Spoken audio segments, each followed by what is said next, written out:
pleasure of exploring around downtown. Coffee.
Can you guys hear me okay? Can you hear them kind of shuffling at the press conference? Let me know how my audio is. We'll get started here in just a few.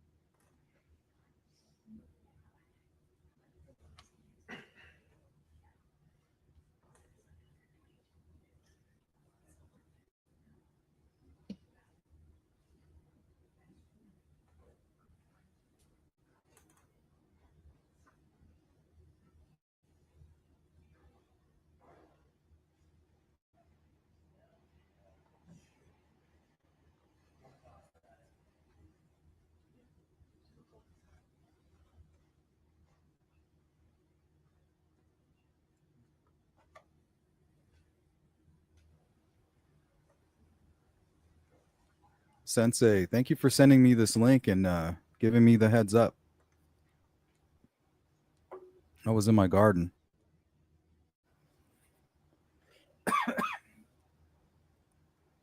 Good to see you, GP, Patty. What's going on? Mark, Eli, how are you? So it should be starting right now. Anytime now. Yeah, they must have some new information. Maybe a confession. Yeah, I agree with that, Mark.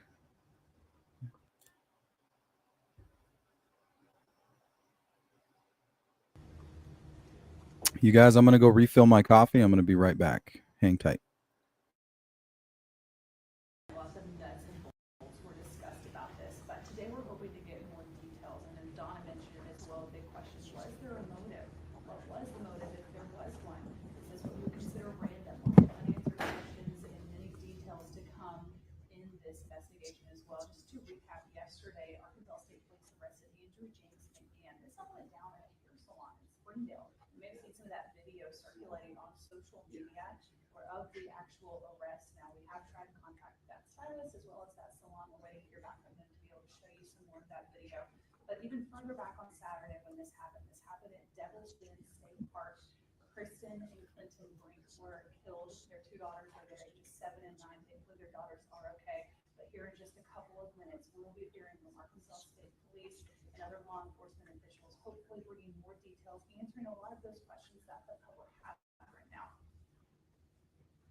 What I miss? What I miss? Yeah, that was interesting, Mark. I did see that, by the way.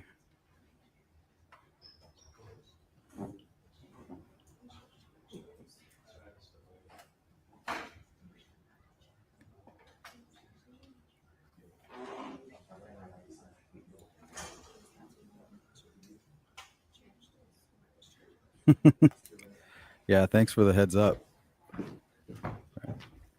This is the sleuth crew. Here they're walking in now, looking serious.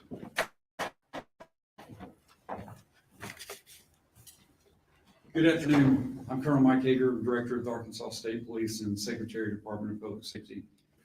Appreciate you guys coming out this afternoon. We're going to just kind of go through some bullet point information, and I'm sure it's going to spawn a lot of questions. We're going to try to answer as many of those questions as we can. Want to introduce our partners. Well, actually, I'm going to let them introduce themselves, but we do have our two deputy directors, Lieutenant Colonel Mike Kennedy and Lieutenant Colonel Jason Aaron, that are with us, and I believe the rest of the people behind me will speak, and I'll let them introduce themselves. I want to start by thanking our investigators. It's hard to express the amount of time and effort and energy that goes into an investigation like this. You could see it on their face when we walked into headquarters last night, had the opportunity to see them, talk to them, thank them in person at the culmination of this. They're absolutely exhausted. They put every bit of their heart and soul into this investigation to get this suspect brought into custody and taken off the streets. And I cannot thank them enough for that. Also want to thank our law enforcement partners. We are truly blessed in Arkansas. It's not always common, and that's unfortunate, but we have a relationship with our state, local, and federal counterparts that's second to none. There was an incredible amount of cooperation and collaboration that went into this investigation. No part is less than any other's part. There's a total package that has to be looked at, has to be investigated, and these groups work together in a very impressive way, and we can't thank them enough. Not just on this case, but in every case that we work within state police, to have that partnership with them is really valuable. I want to thank the public for providing images and videos from cell phones, home, and business security footage that directly advanced this investigation. We'll talk a little bit more about how that played out, but the information that was put on the directly resulted in this person being brought into custody. It allowed our investigators a starting point to move forward and to use their skills that they've developed over the years and their experience to bring this person into custody. She warrior. We had about 500 tips that came in through our phone lines, social media. Not only were there a lot of tips that came in, and we're very thankful for that, but there's a lot of people that have to field those tips. And it's not all badge-wearing, gun-toting members of the state police or Department of Public Safety. We had a lot of civilian personnel that were tasked with that. There was a lot of time and energy spent on triaging those tips and making sure they went to the right people. And so we owe a great gratitude for that support staff that helped with this as well. Although everyone is innocent until proven guilty, we did confirm this morning that our suspect's DNA has been a positive match to the DNA that we suspected to belong to our suspect at the scene. Damn, they got him. During an interview with investigators, the suspect indicated that he did commit these murders. Confessed. He executed a search warrant at his residence.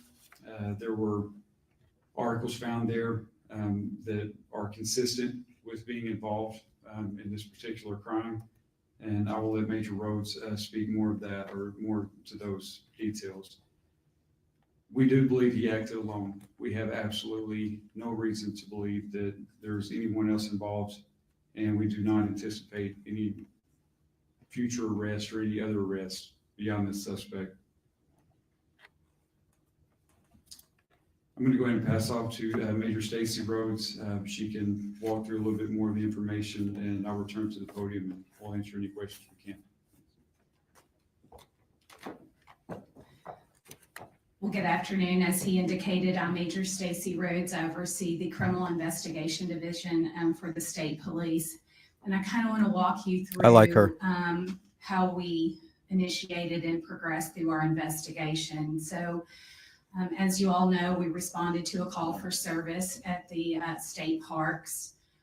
Two young children were found and indicated that something had happened to their parents on the trail.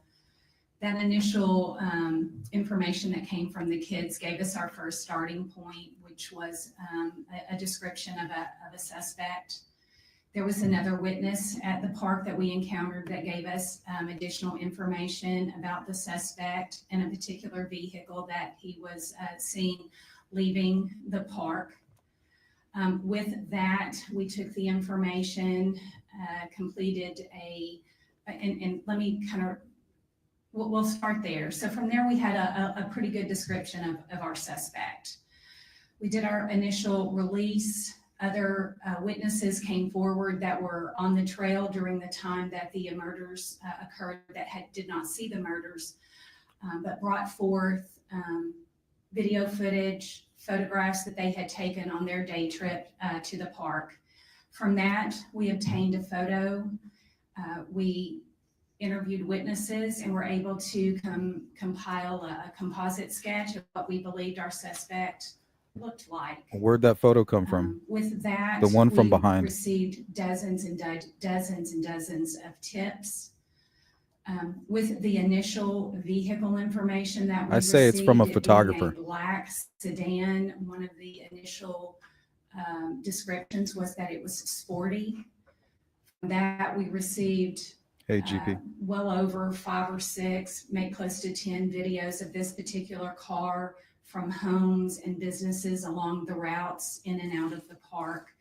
So we were able to ascertain a pretty good description of this vehicle. So with that vehicle information, that became critical in identifying our suspects. So with the photos or the tips that came in with the composite and the photo, as the Colonel said, we received over 500 tips. And initially we were using the names and information to come out to compare with, did they have black vehicles? Did they meet a certain criteria of vehicles? But as we began to hone in on the vehicle, it became clear that it was a Kia Stinger. And we used that information. Yeah, to we figured that vet out a long time ago. various owners, and our suspect was identified. Sleuth crew figured it And out. with that, we sought him out and we located him at a local barber shop there in Springdale. We took him into custody. And with that, we, spoke to him and he made statements indicating that he had committed these heinous acts. And our job didn't stop there. We executed a search warrant on his house and also on the vehicle. We are still waiting a lot of testing at the crime lab. But as the Colonel said, DNA that was recovered at the initial crime scene matched his DNA that we pulled last night.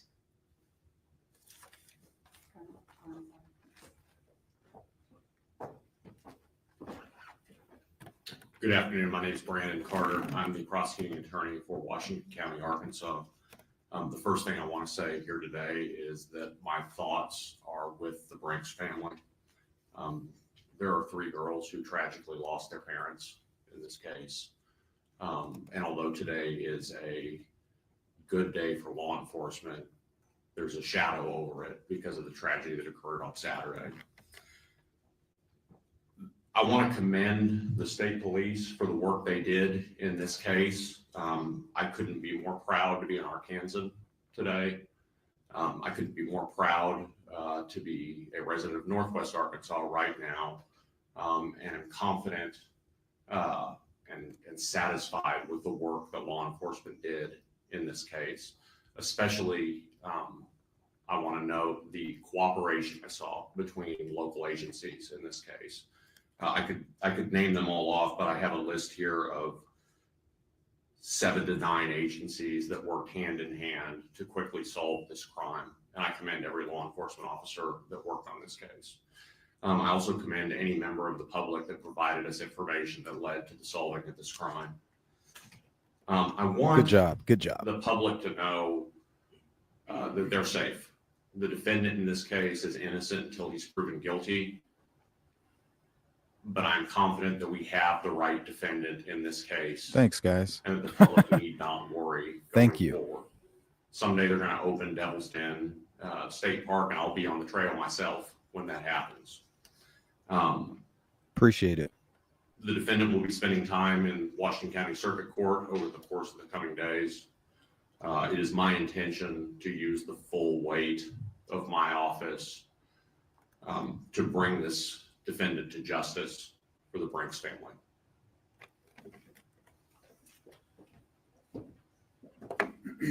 Before we open for questions, just want to touch real briefly on something that gets lost in this sometimes, and that's the family story. We've spoken to the family quite a few times over the last several days, and what we heard consistently is what a loving mother and father they were, loving husband and wife that they were towards each other. They absolutely protected those girls to their fullest extent, to the point that it cost them their lives. We're Heroes. in awe of this mom and dad. We're also in awe of these girls. The information that they were able to provide to start us down this path to be able to make this arrest, it all started with those 2 little girls. It's incredible. We also don't want to forget that there was a 3rd sister. Thankfully, she was not with the family on the trail that day, but she suffered just as tragic of a loss, and we need to keep that in mind. Because of that, I would plead with you and the public to please be sensitive to the fact that there's a family that's grieving. It's hard to express, because I can't understand it, what they're going through. Misinformation hurts. Speculation hurts. When they read things, when we talked to them earlier today, they expressed that to us, that they're reading things in social media, they're reading things that are just simply not true. And people are speculating, they're talking about things that are not factual, and it hurts. There's no place for that. Along those lines, we have to be very careful in an investigation to be calculated in the amount of information that we put out and when we put that out. I can tell you that this investigative team had one mission and one mission only, and that was to put hands on this suspect and to get him off the streets. And on a daily basis, we got together and we talked about what we felt like that we could put out to the public and what was going to be advantageous for us in the investigation and what could potentially be detrimental. One thing that we did not want to do is put information out The car. that was going to take attention away from someone that we needed to look at. You have to remember all the information that we're working off of started with 2 little girls that witnessed the most horrific thing that you could ever imagine. That was the base of everything that we had. So we had to be careful about relying solely on that information. We had to collaborate that. We're also working in an environment that is half a mile into the woods. So by the time that we get the information from these little girls, and then we collaborate that with members from the public, they can talk, or they can, give us further information based on the suspect description and things like that. And then that leads us to a vehicle, and then that leads us somewhere else.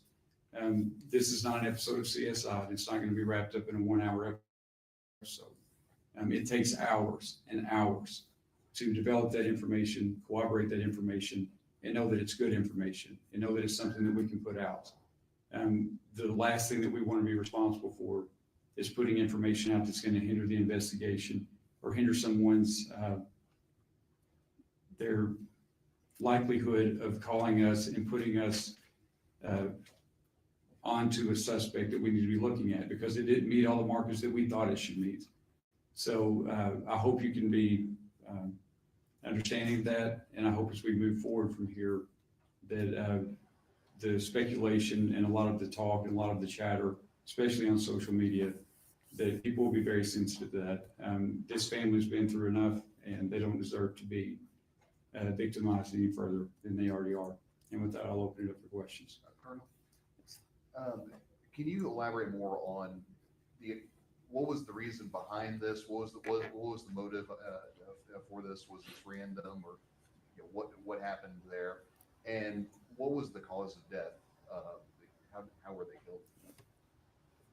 As far as the motive is concerned, as part of the investigation, it's two parts. The first part of the investigation is always going to be to identify and apprehend the suspect. The second part of the investigation is a lot of the whys and a lot of the details. That's still a part of the investigation. I can tell you that we have no reason to believe that there was any known association between our suspect and our victims. There's nothing to indicate that at all. It appears to be a completely random event. As far as the weapon that was used, it was a knife. Our victims died by stab wounds. Yes, ma'am. Thanks, Colonel. We've spoken to a few parents from students who he was their teacher in different Yikes. states, and they all kind of gave this synopsis of perhaps he was a predator. Their children felt like he preyed on younger age girls during his time teaching in those states. We were wondering, have you been exploring any connections to the crimes that Miguel may have been connected with, and any indication that this was his first time committing this? Was Good he question. after those girls? Were those his target? From what we know right now, we have no indication to suggest that the girls were his target. Do you believe this was his first time, that he just went to that park that one time that day? I heard potentially somebody suspicious could have been there the weekend before. Was he just that first time at the park, or do you think he was laying out in captivity? Honestly, that would be pure speculation on my part. I thought he Now that confessed. we have our suspect in custody. There's going to be a part of the investigation that's going to go back, and they're going to look at timelines, and they're going to look at kind of his movements leading up to that. And hopefully that will give us all a better picture of Maybe they still have to why he did verify this, the how long confession. he had planned this, things like that. But right now, that's all part of the investigation. It would simply be speculation on our part. I believe he was injured as well. Can you elaborate on that? Cut his hand, I bet. Yes, he was injured. I do not know the specifics of those injuries. I do know that his injuries resulted in blood loss, and it was that blood loss that allowed us to establish a DNA profile to begin with, and it was that DNA profile that was matched today against our suspect. I would assume that's any loving parent trying to do whatever they could to protect their loved ones. Absolutely. I would say you're correct. Yes, You ma'am. mentioned some articles found in the house. What was found? That's a good question. Articles found at his home. So if you'll remember the photo that was of the back of our suspect, we did find items that were consistent with what was seen in that photograph. The T-shirt. Well, we don't know that it's the weapon, but we did collect some knives from the residence. We won't know until we test it, obviously. The arrest itself, did he resist? Was he easygoing? What did that look like? No, he was completely cooperative. Can you speak on the terrain, the area that the victims were found in regards to the girls getting to safety to get help? What kind of time frame that would look like for two girls? Was it a rough terrain? Was it? The radio chatter said down somewhere. I'm thinking near the creek. Can you speak on that? So I don't know that we can speak on to the time frame, but the terrain was what you would see in a typical park. I don't know that it was particularly rugged, but it had some inclines. It was fairly maintained, but it was, our estimation was about a half a mile into the park. So you can imagine how long that would take. Yeah, if you take the right side going in half a mile, you're going up. We had heard reports. Can you confirm that the father was stabbed first, the mother? So maybe just on the other side going down. Safety went back to help her husband, and then she died too.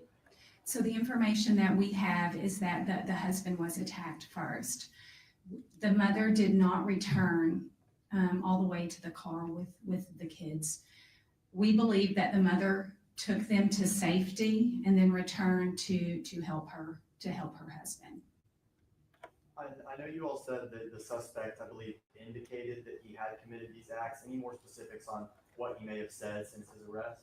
We're not going to comment on that Mhm. at this point. They're still We'll be verifying fair the to info. to the continuing investigation.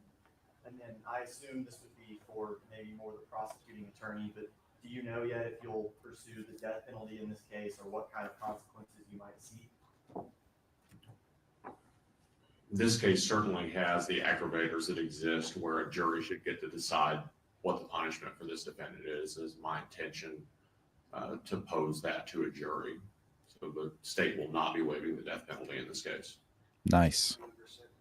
He won't get the death penalty. He'll probably waive his I'm not gonna appeal. comment on that. He'll waive his right to appeal and have a life Did sentence. he indicate he plans to plead? No parole. Plead guilty to this? Defendant's innocent until proven guilty at arraignment. I anticipate he will plead not guilty, as is custom. I don't know that there's a defense attorney in the United States of America that would allow a defendant to appear at their first appearance and plead guilty. So it is much, much too early to visit about that. Has he indicated he's got Statistically. defender as a private attorney or anything like that? I'm not aware that a private attorney's been retained yet. If he can't afford a private attorney, I anticipate our local public defender's office will be appointed. I know that y'all spoke that Devil's Den will be closed for the time being, but what about other state parks and the concerns of family and tourists? Yeah, as far as the question of the state parks being open, I would ask that you send that to Secretary Shea Lewis and his team. I'm not sure, honestly, I don't know what the decision is on that at this point. As far as the safety of our public visiting those state parks, I would say. Hey, stop that.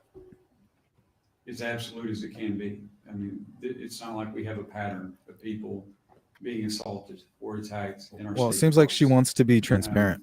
I You're appreciate that. probably much more likely to be assaulted, getting gas at a convenience store on the way home if you look at statistics. So to echo the prosecutor's comments, I would not hesitate to go to a state park today. I know you're still looking into it. It's random. Serial killer lottery. Tell me more information about background. We read last night, you recently moved to the Springville area. Do you have more information to share? And Justin told us, Random, or is it? So, I don't have a whole lot. Some of that we will look into. I can just tell you that we found that he lived in Texas and also Oklahoma and had recently moved here and had taken employment as a teacher. It doesn't sound like he was ever an actual teacher in Arkansas, but that he was a teacher in other locations. Right now we're completely focused on our case here, and we haven't explored any of that background investigation. I fully expect that other jurisdictions will probably reach out to us to see if they have if there are cases throughout the U.S. that may be connected to him. I think it's fully possible, expect that. Sensei. as of right now, he's the only suspect. He's not suspect in any other incidents here in our area. That's correct. Not that we've been made aware of, that's for sure. Got to do the criminology. I believe it's been a few months. Yes, sir. Major, can you clarify? You say he made statements indicating that he had killed them. Did he flat out confess, or what exactly did he say? So I was not actually in the room when he was confession, so I'm not gonna speak to, I certainly don't want to get that wrong, but just know that he did indicate that he had committed the murders. Would you, I guess, would you call it a confession, or you don't know for sure? I would call it an admission. Does the suspect have any sort of criminal history that you all know of? No, he did not. Admission, not confession. Not any adult criminal history. I that stand we've been able to corrected. find, for sure. Did he indicate why Springdale is not that far from the state park? Any indication why he, for 5 days, stayed so close to the scene, or was he planning on fleeing the area or the state at some point? There was no indication that he was going to flee the area. He actually had a residence in Springdale, so that's why he was in the area. But he gave it doesn't sound like he was making any attempts to conceal. He didn't conceal his car or any of those things. Yes, ma'am. Any history of mental illness? Not that we know. We're still exploring. We just took him into custody last night, so we're still, vetting a lot of the information that we don't know about him to this point. Yeah. As a minor, I bet. Hey, it's a good thought, Sensei. Good old-fashioned police work. Maybe arson or something. Technology used or that aided in the investigation? Absolutely. Can you elaborate on that? Like, were there any license plate readers or anything that gave a tip to where he was at that point in time? I'll just say this, that there's rarely a case that we work that doesn't include those types of things. So we used everything. When I say that it was all hands on deck and there was no stone left unturned, it involved all of those technological aspects. With the high volume of tips that came in, can you elaborate on how you Good old-fashioned police work which ones to look into? and community So we have involvement. a really good filtering system, and we are aware initially there were some issues with tips and the phone system that we had in place at that time. Once we implemented the tips line, we had a team around the clock filtering through those, and we had a pretty good matrix of the ones that we would push to the top and the ones that we would term a lower priority. So it's, but most of, if we got indication that it involved video, photographs, a first-hand account at the park, those were our priorities. I understand that every case is different, but for many years investigated the worst crimes. This typical, a random crime like this, and a person goes back and gets a haircut and same color. Nothing about this case is what I would call conventional. In my 27 years that I've been with the state police, this is probably one of the most heinous that we've had, especially the aspect of just how random it was.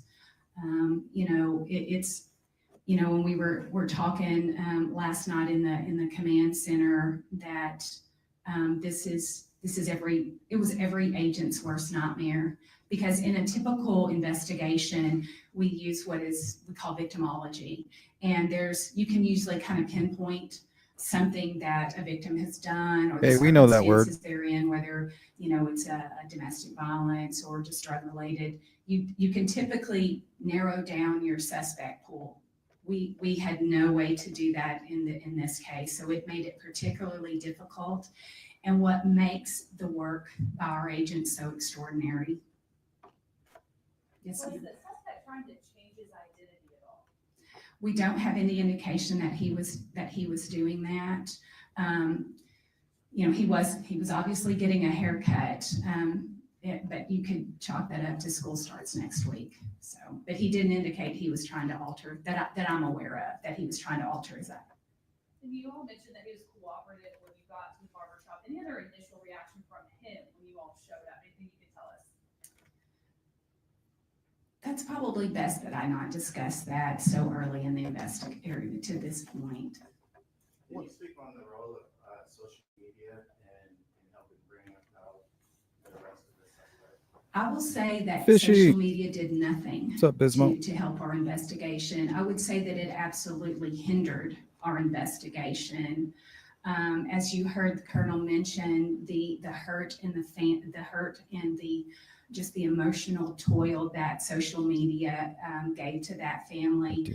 It's so easy to be that keyboard warrior and question everything that law enforcement is doing. And I would just simply say that let us do our job. If you've got a tip, give it to us.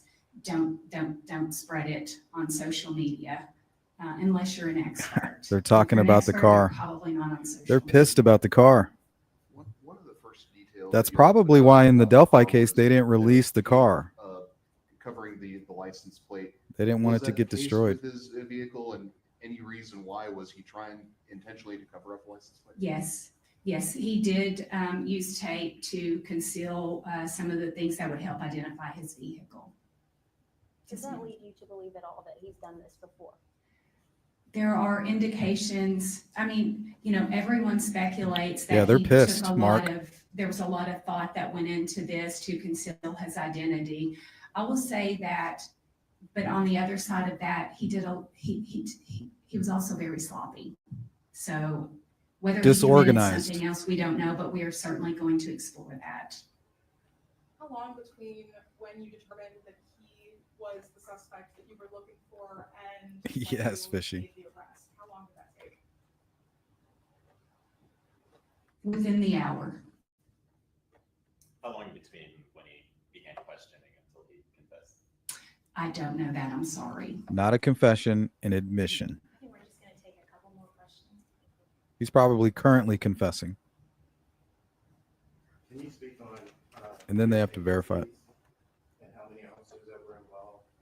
Oh, so in any agency that I missed, the Colonel may have included this. I can tell you that the FBI was instrumental, the Washington County Sheriff's Office, the Fayetteville Police Department, just about every agency up there, the Benton County Sheriff's Office with their flock cameras, the Park Service, the Game and Fish. Who am I leaving out?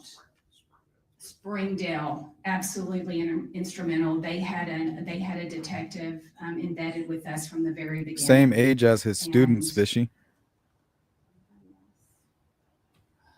And just dozens of detectives Dungeons. that were all hands on deck, working round the clock to make sure that we made an arrest. The community deserved that, and that's what we gave them. And moving forward, the different agencies in supporting these kids, lost of both of their parents. Hopefully they have godparents. I'm sorry, I don't understand the question. I said moving forward and supporting the kids after the loss of their parents, like if there's anything that you want to say on that with the different agencies that were involved. That's a weird question. I'm not sure if I understood the question.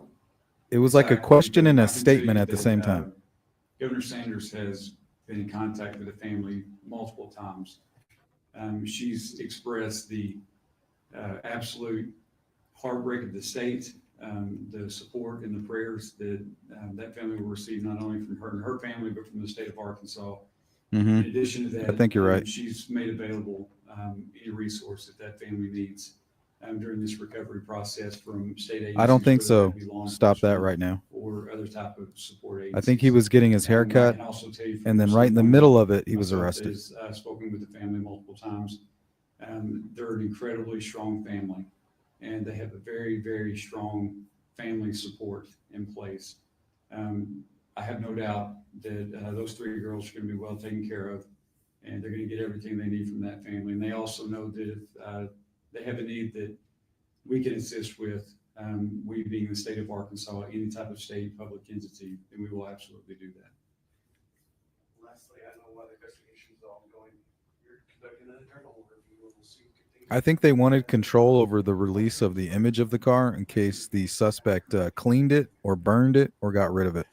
Yes, we will always, after any significant incident, we'll debrief it and we'll look at what we did Could right, contain what we did evidence wrong, like what we could blood, do better. DNA. I can tell you from our vantage point right now, it's hard for me to be critical of anything that our investigators did. They have, you know this. I know these guys. You know, I know our capabilities. But you forget, honestly, until you see it play out, you see the level of expertise and skill. Cannot say enough about our investigators, and you know, not only the skill set that they use to bring this suspect to justice, but just they put everything into it, their heart and soul. I mean, it was an impressive thing to watch, and so of what we could do better. I'm sure there'll be things, you know, y'all heard me say it before, our agency is comprised of human beings, and we're always going to make mistakes, and there's going to be things that we can fine tune, but from my vantage point right now, I have nothing but gratitude and respect for our investigators and the way this was handled. Colonel, one more question. Good job. Good Can you job. confirm when you spoke to him after the arrest that this was not, he didn't know them, he didn't know the family at all, this was just a pure accidental coincidence that he targeted them? I can confirm that, and again, as Major Rose said, I was not present for the interview, and I've not listened to the interview yet. But I can confirm that we have absolutely no indication, no reason whatsoever to believe that there was any connection at all. Yeah, Mark, like the Carmelo Anthony case. He said, I did it. Can you elaborate on the role that the FBI and federal law enforcement helped in the investigation? Yeah, so the first thing I can tell you is how blessed we are with their partnership. The prosecutor and the major both mentioned all the agencies that were involved. What's always nice about that is they don't wait on us to call them. As soon as this was known, as soon as it was made public, honestly, I don't know how they found out as quick as they did. My phone started ringing off the wall from our special agent in charge of FBI in Little Rock, from the sheriffs in the northwest part of Arkansas, the police chiefs in that area, HSI, you name it, just about every agency that you can think of immediately reached out to us for any support that we needed.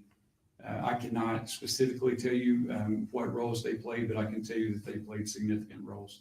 There was, as the major alluded to, there's part of the investigation that is looking at this from the standpoint that it's completely. What's up, Davey? random. There's another part of the investigation that has to close the loophole of, is there a connection at all between our suspect and our victims? And unfortunately, Admission in this of case, guilt. Our victims had recently moved here. There were And just DNA. from California. They, I believe, lived in North Dakota most recently. So there's a lot of geographical space and a lot of people that had to be talked to. And we leaned heavily on not only our state and local partners. They believe but only other one state and actor. local, and absolutely our federal partners. And no connection to the victims at all. Curious about the communication challenges out there. I know we can't get cell service when we go out there. Right. How much So far. did that affect the response, and how did that affect the investigation? Yes. The answer to that question is yes. It was very challenging. The fact that we did not have cell service and our investigators didn't have cell service, that other campers on the trail didn't. So, you know, again, it kind of goes back to They need an type of emergency information that was box coming in, the amount of information that was with like a coming in, landline. and the time lapse. Or a of the satellite information that connection. Was coming in. It all factored in. To say this is an unusual crime scene, unusual crime in just about every aspect, it was extremely challenging. And all of those things came into play, from lack of cell service to the terrain itself. One more, and then we're gonna wrap up. Yes, ma'am. Are the kids enrolled in anywhere near the school that he was going to teach at? I don't know the answer to that. I know the kids are with family right now, but I don't know the answer to that. Okay, thank you very much. Yeah, that's what we were asking earlier.